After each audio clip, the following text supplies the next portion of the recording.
And welcome to Tailgate Talk.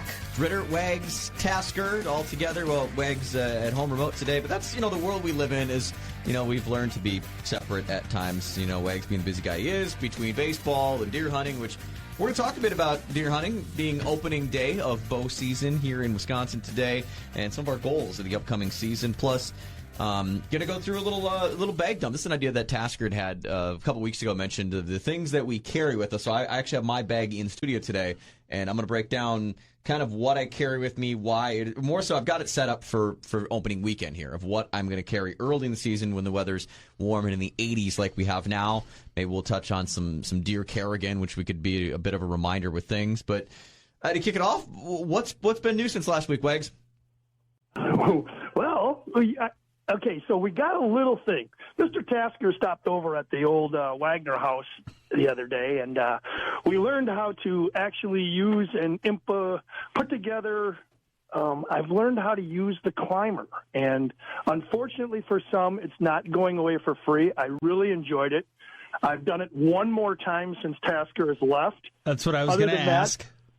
Yes, but for anybody to know, when we were standing out in the woods and Task points up about 35 feet and says, "That's how high I go." I'm still around the 6 to 8 foot range right now, up and down, trying to learn it before I even try to conquer a height that high. So now put that in perspective of me with sticks in a stand, that I'm climbing 20 feet into a tree with sticks and putting a stand up. Absolutely. You guys nuts. Yeah, I'm old and you're young. But you know what, Wags, I have to say, I mean, it like I said, I kept telling you beforehand, I said, I don't think it's going to take very long to put together. So, it was 10 minutes or whatever, just put a couple straps on, the stirrups on. We were able to load it up and get out there, and you were on the tree in a matter of a couple minutes, for the first time. That's not surprising. And then you just kind of were working your way up and down. And I thought I know you were feeling very uncomfortable about it, but I mean, for me, it's so comfortable because it's something that I've done for so long. You're used to it. It's a comfort thing. It's like anything. Think about, Wags, you being a major leaguer and throwing, a fastball all the time. At first, maybe it would have felt weird throwing a different pitch, or even while you were learning different pitches, but it just took practice, and over time, you became comfortable with it. Now it's like second nature to do some of those things. I kind of feel this is the same sort of scenario. And it is. It's much more, it's a lot more secure. It's very safe. It's sturdy. Whenever I put my weight down, my full 220 pounds of it, I'm always waiting for something to slip. I see these teeth that are in the back of the climber, and I'm like, okay, these teeth got to be big grabbers. No, every tooth is shaved down, so it's almost like a flat edge going into the tree, and then you have the cable, and I'm like, man, this has got to slip. Something's got to go wrong. But the cables are securely put, and obviously those who are listening that have these know exactly what I'm talking about. And you know what? It keeps that correct angle. So when I gradually put my full weight onto it, it does not slip. It doesn't jaunt. It doesn't go anywhere. It's pretty solid and secure, and that's what makes it easier. Although, like I told you, I've only gone up about 6 to 8 feet. I've gone up, down a few times, and that's about it. So, but yeah, very, very nice. And as you said, the more you do it, the more you learn it, just like anything in life. Now, Wags, are you wearing a safety harness? I lost you there for a second. Okay. Are you wearing a safety harness, Wags? Well, no, because I asked my instructor, and my instructor said he never wears it. Okay. You had to put it out there. All right, so here's where the safety man is going to jump in. But actually, honestly, I think when you're saying like you're climbing and you feel like something's going to fall or something's going to give, wearing a safety harness and climbing with a lineman's belt at the same time, then nothing can go wrong. The worst that happens is you lean back. I mean, I use a lineman's belt to get up and down the tree. And most of the time I'm hanging off the tree because I'm hanging by my lineman's belt. I feel completely safe because I'm attached there. I mean, I'm never more than, 2 to 2.5 feet away from the tree. I'm right there to pull. So if you're feeling, uneasy about something might fall or whatever, that would be my recommendation, is to make sure that you're wearing a harness and using a lineman's belt, because then mentally that even if something slips or goes, you're not going to go tumbling straight to the ground. The lineman's belt, you're going to stay attached. You just lean back and you're attached to the tree. Yeah. Right. No, exactly. And I do, foot, upper. I just call them uppers and lowers. So I got the lower, upper, lower. So if there's two things that are moving parts that I have to adjust, the third one, just sliding up that safety line, is not a hard thing. But going up 6 to 8 feet, I think I really wanted to concentrate on my footwork, that bungee cord around, just kind of. Not because it's a claustrophobic type situation, but you're strapped in there. Granted, you can rip open that bungee cord and you can get out of those stirrups pretty quick. But I just wanted to kind of see how it was. And you're right. I mean, it's simple. It's no reason why you can't do it. Just add one more piece of sliding that up into your repertoire. Basically, you go up, up, up. Yeah. Down, down, down, up, up, up. I mean, you can add one more piece, and the safety line is obviously the most secure one, so that's the safety issue. All right, and I got a video sent from the Wagner Ranch from Tasker last week, and I got to see the zoo that is the Wagner Ranch with the how many chickens do you have running around? Oh, he said, I got 13 right now that are laying, and we got 12 that are going to be ready, so we'll have 25 chickens. Wags, why are you holding out at me? Why are you got farm fresh eggs, and you're holding out. You've been holding out all these years. You let me know. They lay an egg a day, so believe me, they stack up. Wow. They're all dated. My daughter does it. She puts the dates on them, and when we get to a little bit towards the end, I don't know if you know that when eggs are bad or when they're supposed to be discarded, they float. So my daughter will put them in a bowl, and we mark them, and we just mark the check date. So we'll mark the date she grabbed them out of the coop. And then we mark them on the check dates to make sure that they're still good. And obviously we go, the first one's in or the first one's out. So we try to do it as good as that. But yeah, you want eggs, I can bring you eggs. Right now we're getting 13 a day. And when these other 12 go, it'll be about 25. That's what I'm saying. You're going to have so many eggs to get rid of. I mean, I volunteer as tribute, or you're going to have to, have the daughter setting up a little roadside stand there for you. Yeah. Yeah, exactly. It is. It's going to be crazy. She wants to do it. There's a farmer's market here. There's a couple of them. She wants to sit, and you know what? If she sells them for $3 a dozen, whatever. I think it's great for her. It's great learning. But the thing with my chickens is people have told me that they don't necessarily lay year round. My chickens lay year round. I have all layers. So now I will have 25 layers. The 13 that I have right now, they lay nonstop throughout the year. I have no roosters, and fortunately, knock on wood, I have no predators. I have no coons, coyotes, or anything coming into there, and everything seems to be safe and stable, and they are free range. When they stop laying, then you're going to have stewards. You're exactly right. We're going to have sandwiches. What's funny about this, so Wags was kind enough to pay me for my services of being out there and helping get them, set up in the tree stand and everything with a dozen eggs. And he's walking around and he's like, well, they're laying in a couple different spots. So, I just got to find a couple of them, So I take my dozen eggs. I go home. Sherry and I went out for dinner that night. Wags happened to go out for dinner that night. And about 9:30 or 9:45 on Saturday night, he calls me in a panic. And he's like, hey, I just want to let you know, I think I gave you one of our fake eggs. I'm like, what? And he's like, yeah, we got to put them out so they kind of know where they're laying them, and they've always got something to sit on. And so I'm almost positive you got one of the fake ones. So I'll have to give that one. We haven't stumbled on it yet. We probably had about half the dozen so far, and we haven't stumbled on that one yet. So I'll make sure to bring that one back and make sure you get it back in the barn.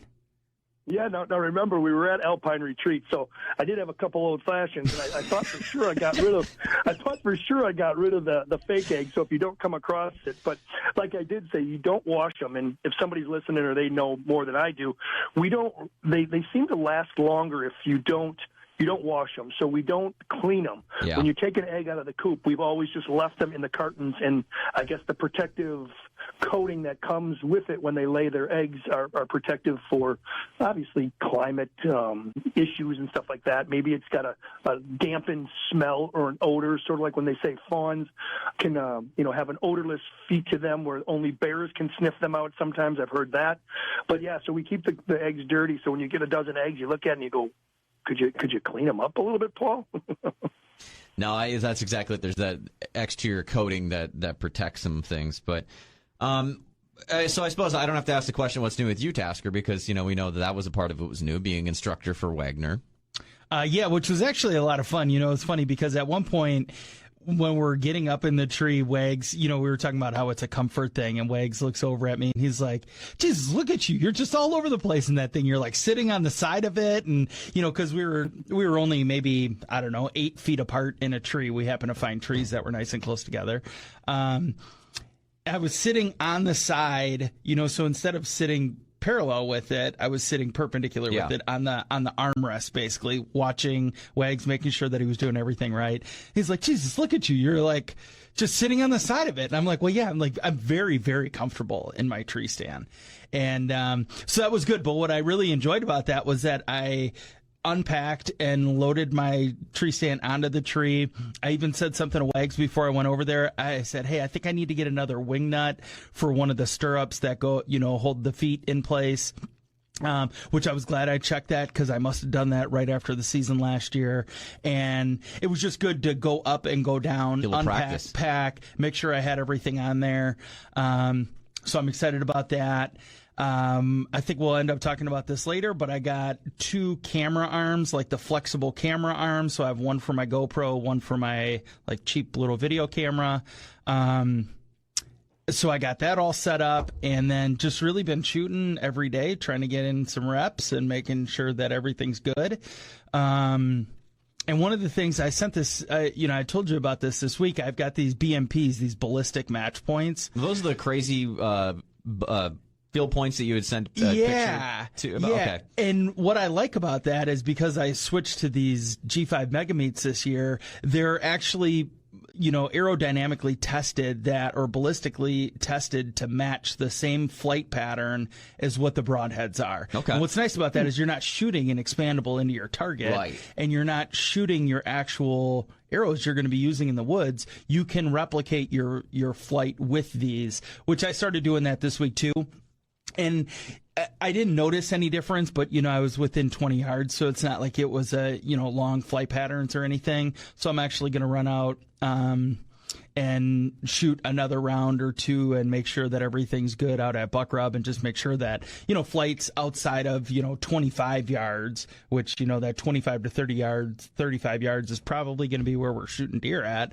So I just want to make sure, but it's such a nice thing to have, you don't have to worry about what is it going to fly like when you're actually shooting your broadheads then.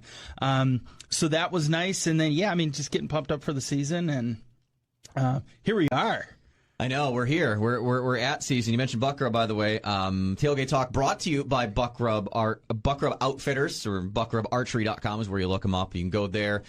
Pro shop there, fantastic. And my wife and I were just out there last week, did a little shooting on our date night, got her sighted in, and she's shooting out to 40 yards now. So she's all pumped and stoked. She's ready to hit the 3D course, I think, with us and start shooting outside, which is something she's really excited about being able to do.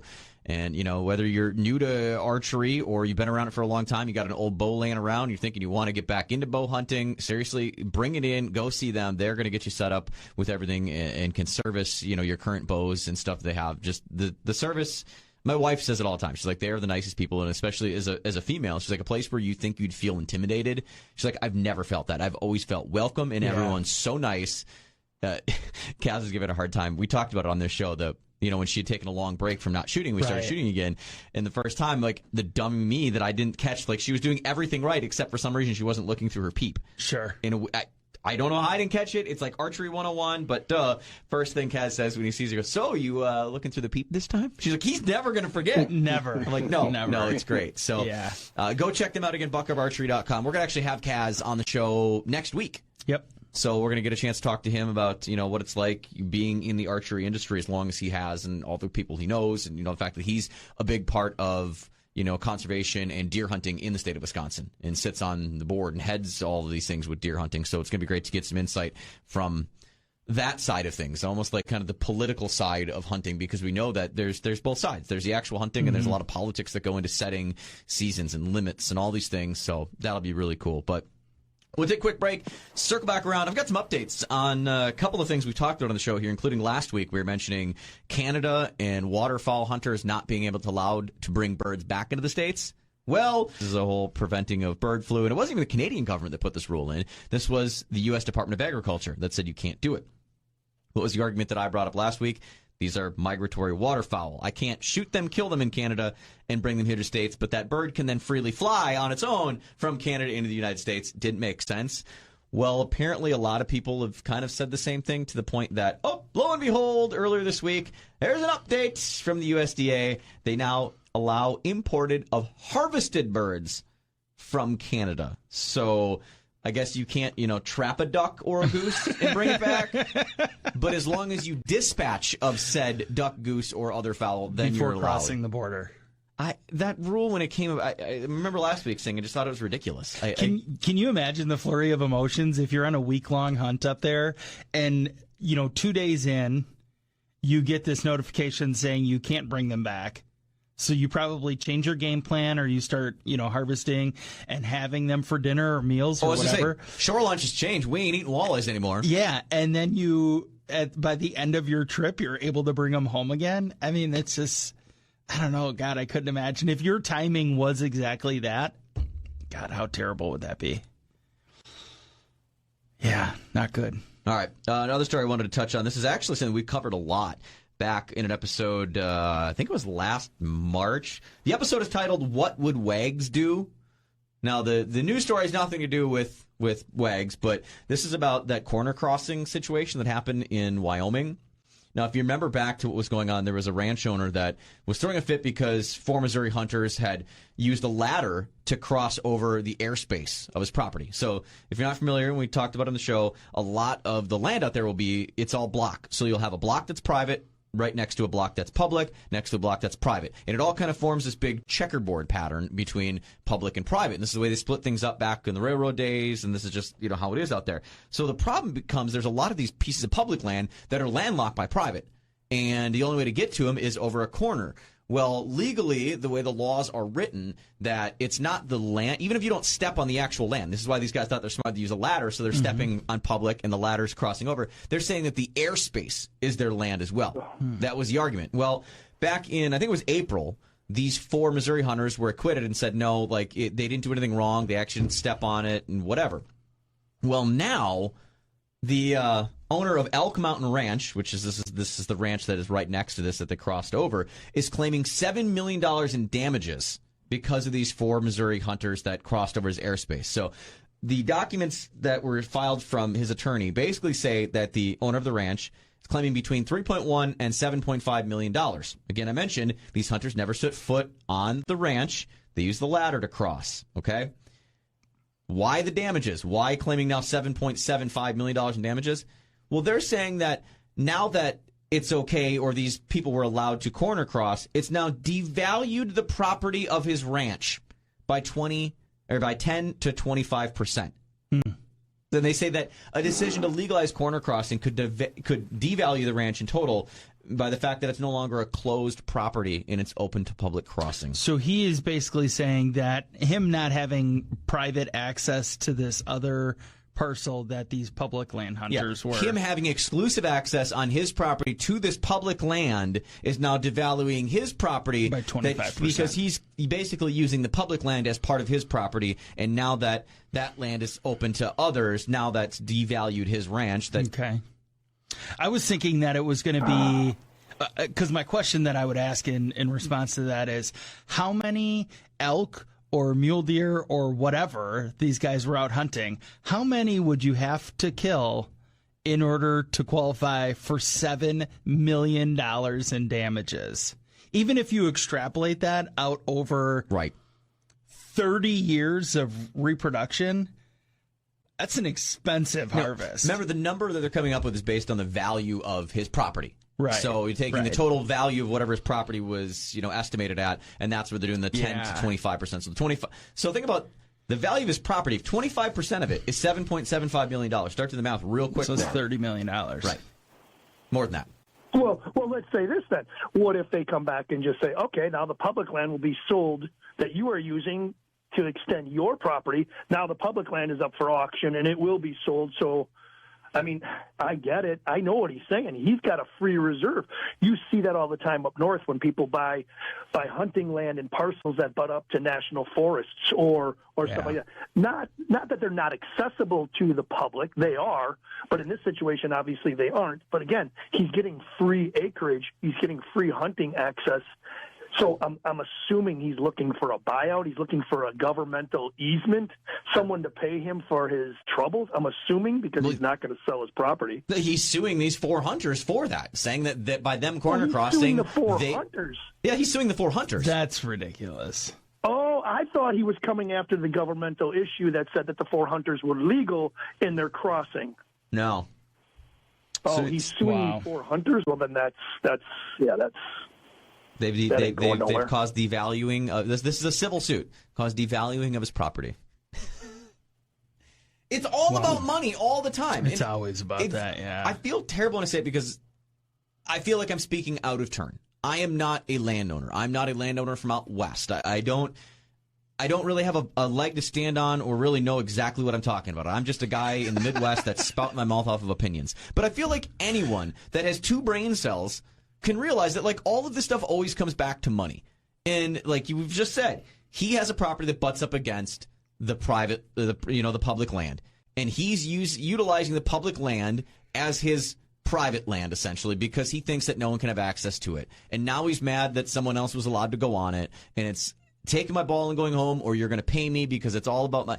I get that it's big business, and I get that it's a business thing. And that's where, like, again, I feel bad because I'm speaking out of turn. But at what point do you just be like, it's not my land, it's not my land. Up sucks, that's the law. Like, that's the way it is. Or is that just me saying that because I don't have the land and I don't know. I don't even know where I'm trying to go with this, but it always frustrates me when it comes down to these people that are like filing these huge lawsuits and making about millions and millions of dollars. When this is all just about people that are trying to enjoy the outdoors and feed their family.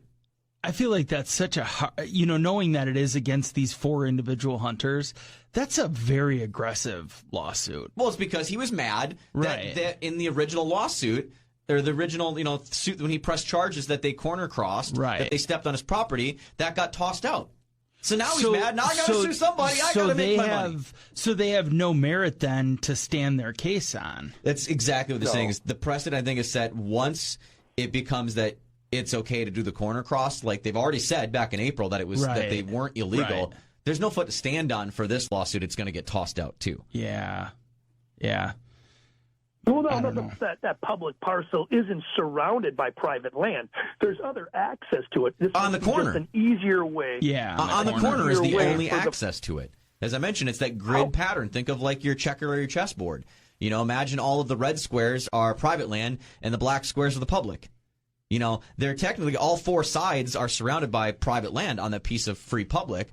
But if you go corner to corner, that's the only way to get from public to public to public is to, move diagonally across the board. Yeah, right. So he obtains all 4 pieces and parcels that are surrounded. So maybe he has parcel A that butts up to it. Now he buys B, C, and D, and he thinks now that I bought all the parcels that surround the public land, it's my public land. Exactly. I got you. Okay, so how about this for a conspiracy theory? So this guy's going to sue these 4 individuals. Somehow he's going to win the suit. He's going to work in cahoots with the government. He's going to get $7.29 million, and he's going to pay the government $7.29 million for that parcel now. So he's going to use this leverage of this $7 million payday for the government.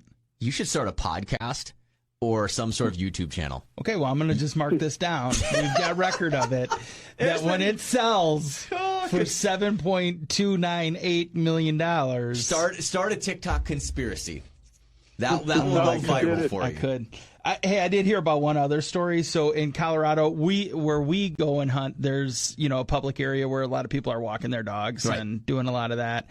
I just recently was able to pull my cards from our trail cameras up north, which I still haven't found my last one, unfortunately. I have actually been sitting in the stand and had a dog run underneath my stand after a doe. Okay. Yep. So this time I actually had 3 pictures of a deer with a not of a deer, of a dog with a GPS collar that was on the cameras. So our bear season, you can either bait or you can run dogs. They were running dogs. So they were running dogs. And in Colorado, this bow hunter kills their neighbor's dog because it was running around and chasing deer while she was out bow hunting. Okay. How do you ever have a cordial relationship with your neighbors? You don't. After that. It's not possible. It's never going to happen. Kind of crazy bringing it up. I had one piece of property that I used to have access to that I duck hunted. It was along like a little river that it was like border. It was just on the, outside of city limits area where I could legally hunt. This was, up in northeastern Wisconsin, and it was a farm property. And this landowner, their dog followed us out one morning as we were walking, and we got set up and we were duck hunting on the river. This dog suddenly it followed us, and then the dog just disappeared. We have no clue where the dog went. Well, we come back there like 2 weeks later or something, and this person accuses us of killing her dog. I think she was a little off the rails anyway, a little bonkers. But no, we did. I said, no, your dog just followed, and we tried to bring it back. The dog disappeared. We have no clue where it ever went. Right. I have no clue. It's not my dog. I wasn't not responsible. I have no clue what happened with it. That's a different story than intentionally killing the dog. You can never have a cordial relationship. Yikes. Yeah. Okay. Well, and it does say that he assumed that the dogs were. It was actually a guy. I think it was a female that was jogging with her dogs. Okay. One got off the leash.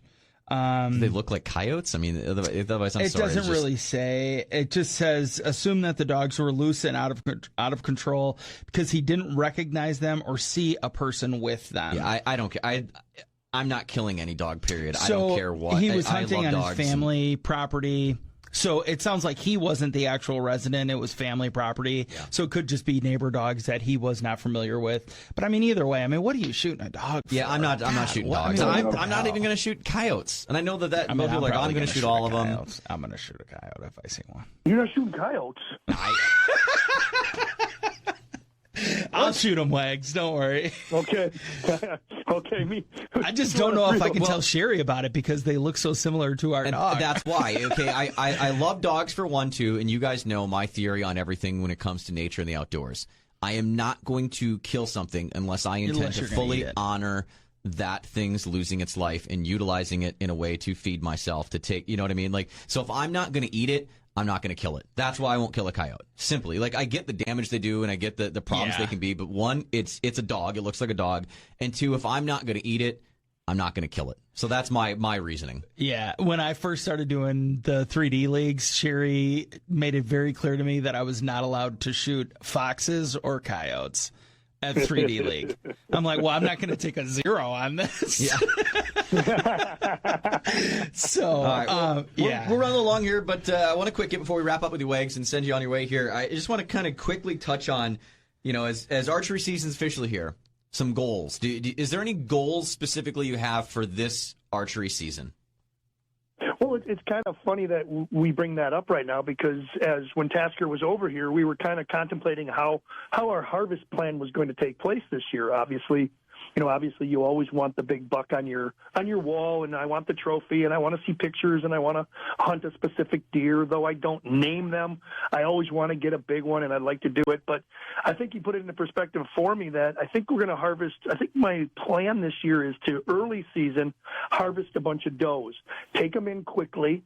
You get so many tags included on your original archery permit. You can buy additional ones here. I'm in Dodge County with the agriculture area, so I can purchase them.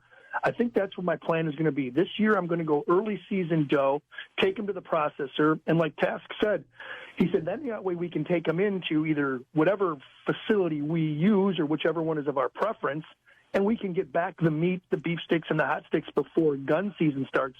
So that saves you on summer sausage and this and that. So I think that's my plan. I'm gonna harvest a few does early, take them in, get them processed, and then have that for the whole hunting season. And then come late November, mid-November, early November, then I can just strictly concentrate on hunting horn.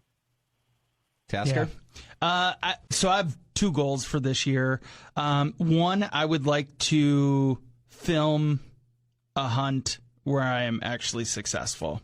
I've got tons of video content of just being out there and seeing deer and all of that. I think I put myself in a position where I think that I'm able to figure that out now. I think that my camera setup will be a little bit different from down here versus up north when I go up hunting, because I've actually got a really nice camera mount for the tree. It's just too much to set up and tear down every single time that I get in. Yep. So like I said, I got those clamp arms that have the flexible mount on them that are easy to move around. So I would like to film a harvest. That's one goal. My second goal would be, if we have a great year, when we have a great year, I'd like to shoot 2 does and a buck this year. 2 does and a buck. That's good. I personally, my plan is to shoot 2 deer. Period. I told my wife that I'm getting 2 deer this year. I mean, I know that I saw more than enough to do that last year. Right. But I just, I passed on a lot, and so that's, I guess, not going to happen. Ultimately, I would love to here opening weekend. I'd love to get it done and at least get a doe down. A doe, but yeah. If there's a decent buck, that I might just fill the buck tag right away, because at the end of the day, I want to get something in the freezer and then I'm back to fishing.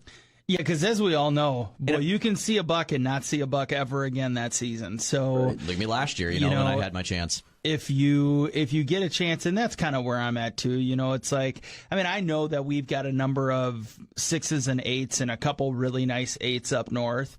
I mean, I have no idea what to expect down here because we don't really have any recon outside of just hoping and fingers crossed that buck survived from last year. But, yeah, I mean, if it's something that I think I would hang on the wall, I'm not going to not shoot it, I guess, right? I mean... Yeah, I agree with that. I agree with that real quick. But, you always hear those guys say, is that a buck that you would shoot the last day? Would you pass on the first day and shoot the last day? And they say, well, if you're going to shoot it the last day, then you should shoot. Bingo. No, I'm against that, Ritter. I'm against that. I agree that, hey, if I'm going to hunt and I got some recon or I got some photos or I got some inspirational insight that says a big 180 incher is going to walk by, though I would shoot him on the last day so I don't have to eat tag soup, that's one thing. But to sit out for your 10 days or the weekends that you can get out, though I'm not the big fisherman like you or waterfowl hunter or anything like that, so my concentration is on harvesting a buck. So, yes, I would pass early on my buck, take my does, and then wait. And if that's the buck that comes back on my last day, I would use it for that. But no, I'm not those guys that says, well, if you're going to shoot it the first day, then you'd shoot it the last day, or if you'd shoot it the last day, you should shoot it the first day. No, I'm going to wait. I'm going to wait for the big one. I'm always in hope. All right. Yeah. Well, there you got some of our goals.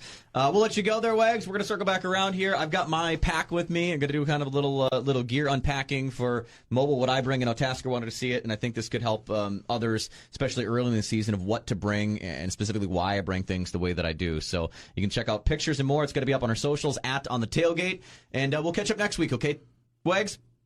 Yep, sounds good. I look forward to coming in studio and talking to Kaz and getting some things ironed out. So I'll see you guys next week. Have a good week. Cool. See ya. I've had sitting next to me all day here the pack that I carry into the woods, and this is something I know, Tasker, you and I talked about, kind of doing a bag dump type show and talking about some things, and so I thought I'd run down some of the stuff that I bring. So what compartment should I start with? That's kind of a question here. Which, by the way, see how ratty this bag is here? Like, I'm tearing out in the bottom. I've had this pack since I was a sophomore in high school. Wow. And I'm now 37 years old. So start doing the math on it. That's like 6 years ago. Right. I wish it was 6 years ago. But obviously it's seen better days. So if you have a pack recommendation, and I'm talking something around that like $100 to maybe a little less than $100 range, I mean, I don't want to go too crazy. I do have a big like full frame like carry-on hiking pack that like if I were to ever go out west, I could use that. Right. I'm just looking for like a whitetail type thing that can carry just layers of clothes. Yeah, some basic stuff. So if you've got a brand, something specific, why don't you let us know On the Tailgate socials, or just my socials, at The Real Ritter, real as in fishing reel, which by the way, Eric Tasker is at Wisco Bow Hunting to connect socially there as well. But I will start, with in my side pouch here on the bag. Now, someone from my other show, Shannon, the other co-host, had asked about my beautiful little pink dog leash I had going on here. Why do I have this? Well, it's because I'm testing out a theory this year. So was it Hunter Safety System sells that retractable thing to bring your bow and everything up into the stand? Well, why would I spend $25 on something when this like $8 dog leash does the exact same thing. That as I climb and it's attached to me, Right. It's just coming out. I get to the top of the tree, I pull it all up, and lo and behold, it retracts right into itself. Now I have a bit of paracord tied to it because this is only 16 feet, and I want that little bit of extra. Yeah. So like this little bit of extra, if it's just like laying there in the ground or whatever while I'm climbing, it's no big deal. And then when I get up and I need it, it's there to stretch out. So that's what I'm going to do. And then obviously this little bit of extra paracord, I just wrap around the outside. Yep. And it lives in my side pouch. And then when I need to come down the tree, same thing. I pull it out, clip everything on, send it down, and I climb right down the tree. Now I've changed. My harness has not arrived yet. It should be here today, hopefully. As you know, we're actually, I mean, truth be told, recording this before opening day Saturday because, well, we're in trees. We'll be in the woods right now. Yeah. But I've set up a new system on my harness, so I've got I ended up going with the Summit Pro tree stand harness because it has the Molly system on it, so I can attach things. So I've got a real cool like dump bag that sets with the Molly system that will hold the straps that hold my hanger stand onto it. Now, how I've done it like last year was I had like a little mesh pouch basically that I'd keep those in and would, carabiner it onto my other harness as I climbed and pull it out, and then I just put that all the way. So to have this dump pouch that's going to live there and hold that is going to be sweet. And then while I'm sitting there, I can either fold the dump pouch out because it's meant to like fold up, or I just keep it there. I can set my phone in it or whatever and have it easily accessible without having to like dig into pockets and get things. And it's, fairly small enough. So that's what'll live there. And I've got my lineman's belt, which I always would just sit in the outside pouch here of my bag. It's still living there right now. But I might actually keep that in the dump pouch, too, for the walk out. Sure. So the lineman's belt. Here I've got what used to be the safety, the retention thing that hangs off your like basic thing that comes with it. I attach this onto my first stick and use this as an aider. Okay. So my first stick, I can get myself an extra, 3 to 4 feet, whatever feet, off the ground without, so I can hang my stick at eye level and climb up. So that gives me the extra time to do the aider. I may eventually add aiders onto my sticks or do a movable aider to climb up to get higher. But for now, that's how I do it. And again, I keep that in the outside. So again, as soon as I get there, I obviously would pull out lineman's belt, pull out my aider, put it on my first stick, round, and go up the tree. Okay. So that's what I got for that. Inside, we'll do the main compartment. That's where I'll always keep down at the bottom. I kind of put it in layers and heaviest. So the heaviest layer will be the bottom, and I'll stack it up because I try and wear minimal out to not sweat. And as I'm sitting there and I need to add more layers, I just dig into the top and grab more. I also will usually have the very top will be my binos and my rangefinder on my, the Vortex binos, Vortex rangefinder, all in my Vortex harness. Again, I keep it in the pack for the way out. Once I get in the tree, then I put it on. So that's normally the very top of my inside. So like I said, then after that, there'll be layers of clothing. I keep a couple of extra. Which we probably won't need a whole lot this weekend. No, and that's why I have none in there right now. Okay. Couple of bungees and stuff. Right now, the very bottom of my bag has like a little like pouch thing that I put my straps in. Just I kept them in there so I don't lose them. Yeah. So those are living in there for right now. But a couple of extra bungees and stuff because you never know what you might need that for.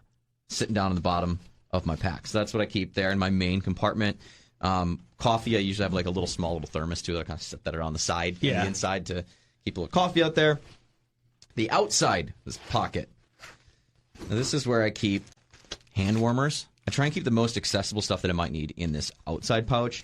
A lot of times I'll have like a spare pair of gloves sitting in here. Obviously, being warm weekend, I'm not going to need gloves. I don't have them now. But I'll have a spare pair of gloves in this outside pouch. As I mentioned, the hand warmers. I've got a spare little light. Now, this is like a sweet little Harbor Freight. I keep 2 of these in my tackle crate, too. It's $1 a piece. They're LED. It's like this huge, bright LED strip. Whoop, if I hit it again. I was see going how bright that thing is? Make sure your batteries are good. And then it's got like 3 LED bulbs to be like a little flashlight on one end. And on the top of it, it's that big, bright. Right. And what's cool about it is it's got this little hook that comes off. I can hook it on something if I need. Say it's tracking, I need to gut something and it's dark out. I can hang this on anything, and you've got this awesome light while out in the woods. So I'd like to keep that in the outside pouch. Let's see. Because you aren't a headlamp I am a headlamp person, but what if your headlamp goes out? Something like that, too. Right. Like, I always like to keep that. I've got a Camel Compact of camouflage paint that I keep in this little pocket that's inside here as well. I typically do the burning of corks and use that as face hot tip paint. from last year. Hot tip, which is also on my YouTube channel. I've got that on there, kind of showing how to do it and how it's free face paint. But just back up, I keep this Camel Compact with me. I've actually got a thing of matches in here, which, I mean... Yeah, I remember pulling up last year while you were sitting there with just your dome light on in your car, and I thought you were, like, ripping a bowl or something in the car. All this smoke just coming out from the driver's seat, and I'm thinking... This is not Colorado or Illinois. This is the state of Wisconsin. I've got a little Ziploc bag here with toilet paper that I've rolled up. Okay. So I take right off the roll. I've rolled, I don't know how many feet here. You never know when you're going to need toilet paper. For one round. Right. Whether it's an emergency in the woods or it's to mark a trail, something... Toilet paper is a great thing to have inside your pack. And again, this is very small. This is barely bigger than, I don't know, what would you say, like a hot dog, essentially? I mean, it's not. Yeah. It doesn't take up a lot of space, but it's a lot of toilet paper. Then inside that same pouch, I've got my kill kit.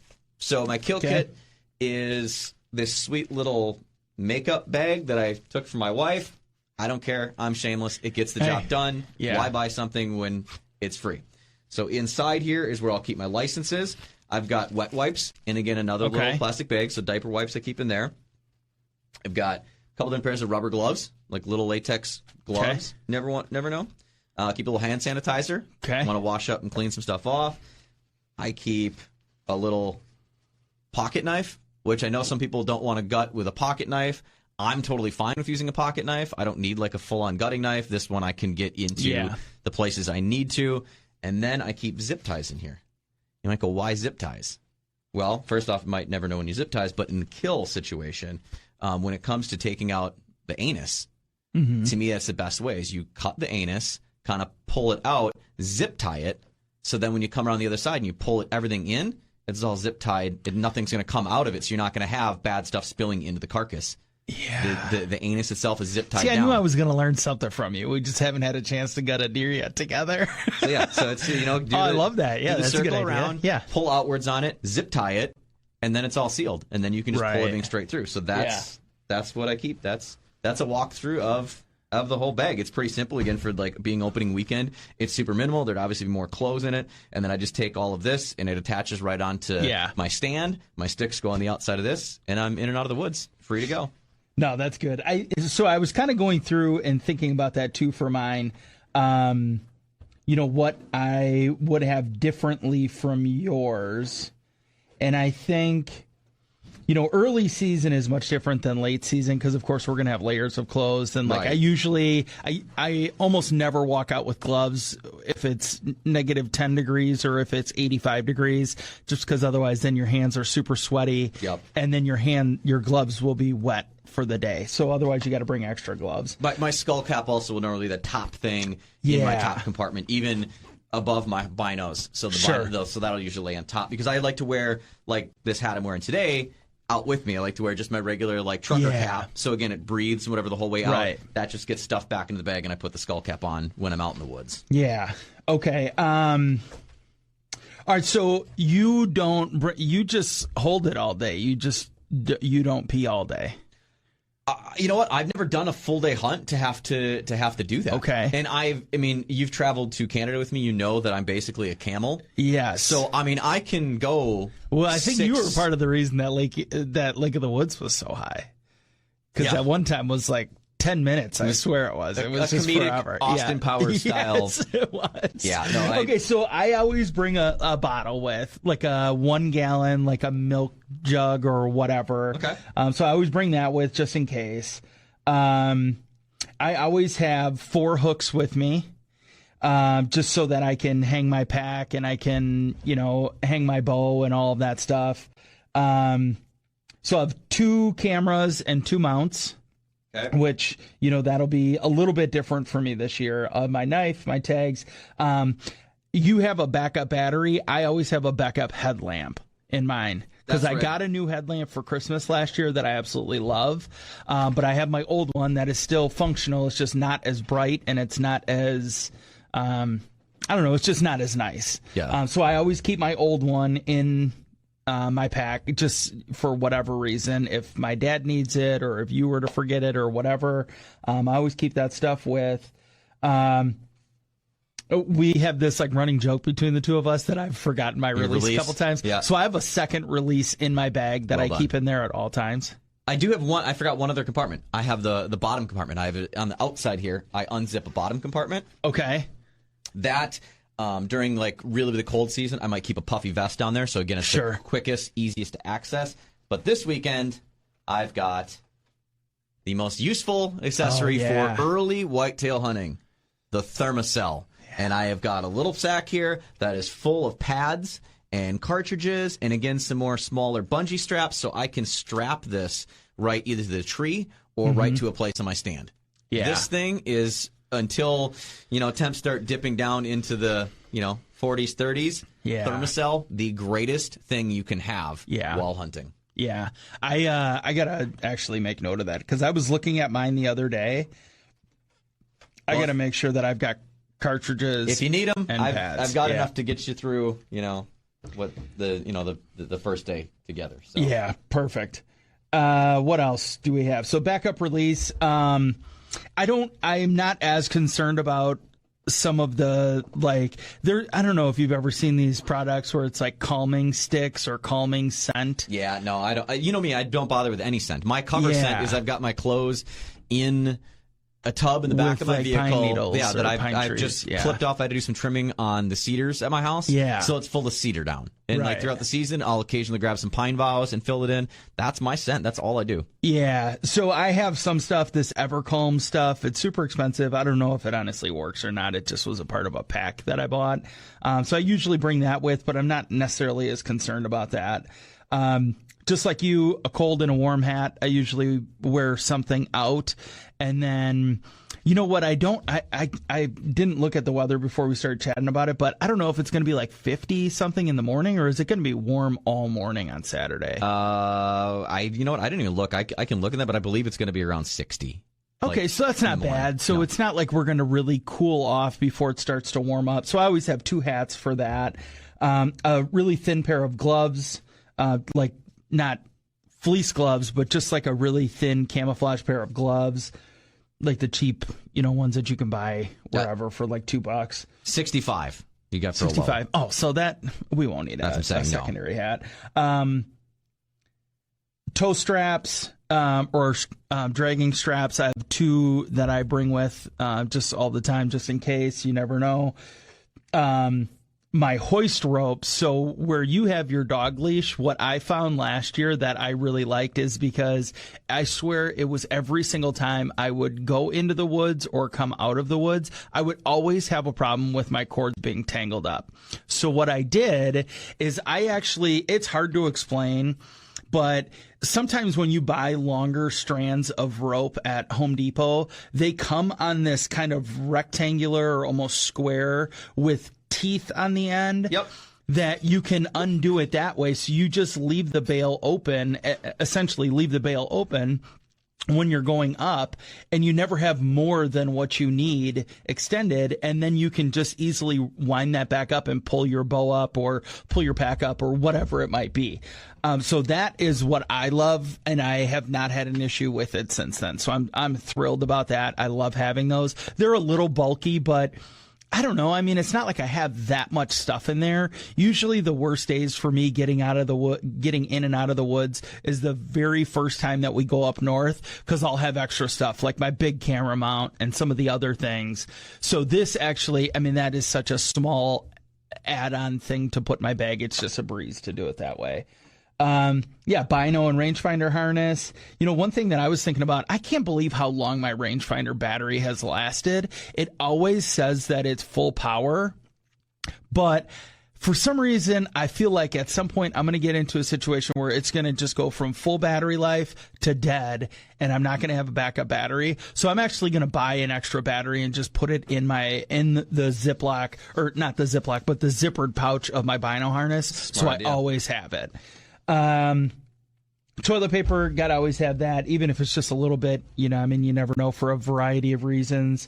And then, the Thermacell. I can't think of anything else. I do bring a Nalgene bottle with, I just got this super cheap one from Walmart that just had an outdoor kind of get outside, whatever, that I bring with, because I don't know. I mean, we're going to be warm, so we want to make sure that we've got some fluids out there while we're sitting all day. And then I typically will bring an extra bottle or two of water just in case, like, I've never really worn gloves or anything when we, start cleaning the deer. So, Get the steel water bottle that I'll be taking out with me. Yeah. Because it takes up a little space. It'll keep things somewhat and it's cool. quiet. Exactly, it's quiet. That's why I got the Nalgene bottle. So I typically will just have the extra water bottles in my bag purely for only after cleaning out a deer. And then, I think I don't know. I feel like there's always something else that we're forgetting, but you just got to get out there and make sure you got your release, your arrows. That's all you really need. Release and arrows and a way to get up into a tree. Or really, you don't have to get into a tree. You don't can even stay have on the ground. to do that. Yeah. Nope, all good to go.